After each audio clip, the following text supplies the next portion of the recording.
আসসালামু আলাইকুম প্রিয় বন্ধুরা, সবাই কেমন আছেন?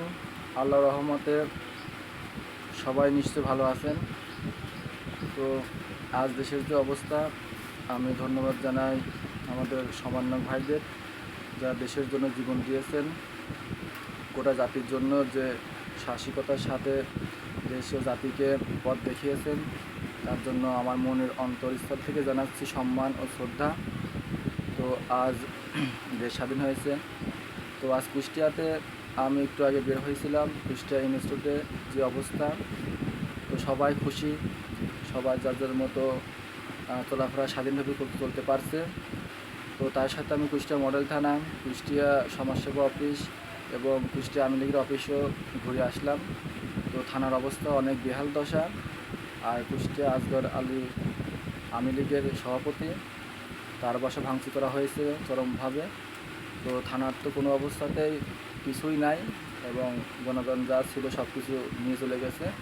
তো সবাই দেখলাম, ঘুরে ঘুরে দেখছে, অনেক মানুষ আসছে, আমিও একটু ঘুরে ঘুরে দেখে আসলাম।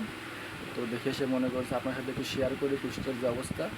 কুষ্টিয়া ইনস্টিটিউটে অনেক সুন্দরভাবে গাড়ি, অটো রিক্সা, মোটরসাইকেল এবং সাধারণ মানুষ চলাফেরা করছে।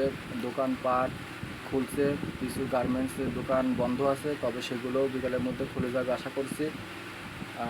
কুষ্টিয়া মিনিসিনি বাজার এবং কুষ্টিয়া বড় বাজারের অবস্থা অনেক ভালো। সবজি বাজার সব কিছুই খোলা আছে, মাংস, মুরগি, মাছ সব কিছুই আগের মূল্যে বিক্রি করা হচ্ছে। তো সবই অ্যাভেলেবল রয়েছে। তবে রাস্তায় কোনো পুলিশের দেখা মেলেনি, থানায় যেতে কোনো পুলিশ নেই, রাস্তায় ঘাটে কোনো পুলিশ বা সরকারের কোনো লোককেও দেখা যায়নি। বাংলাদেশে কিছু আমাদের কুষ্টিয়া যে ব্যাঙ্কগুলো রয়েছে, আমরা আসার পরে চোখে পড়লো কয়েকটি ব্যাঙ্ক খোলা। তার মধ্যে আমার চোখে ফার্স্ট সিকিউরিটি ইসলাম ব্যাঙ্ক খোলা এবং সেখানেও একজন দারোয়ান দাঁড়িয়ে আছে।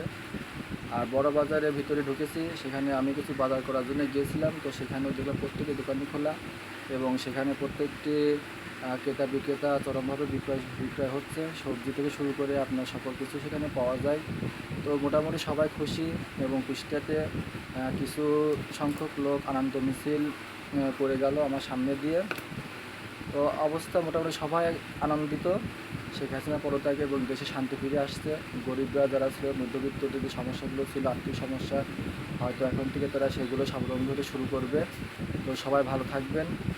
যারা আমার ভিডিও যেখান থেকে দেখছেন সেখানকার যে পরিস্থিতি আমাকে জানাবেন কমেন্ট করে। তো আজকে এই পর্যন্তই। সবাই আমাদের দোয়া করবেন আর আমার চ্যানেলকে সাবস্ক্রাইব করে লাইক দিয়ে পাশে থাকবেন। সবাইকে সালাম জানিয়ে আমি আমার ভিডিও শেষ করছি। আসসালামু আলাইকুম।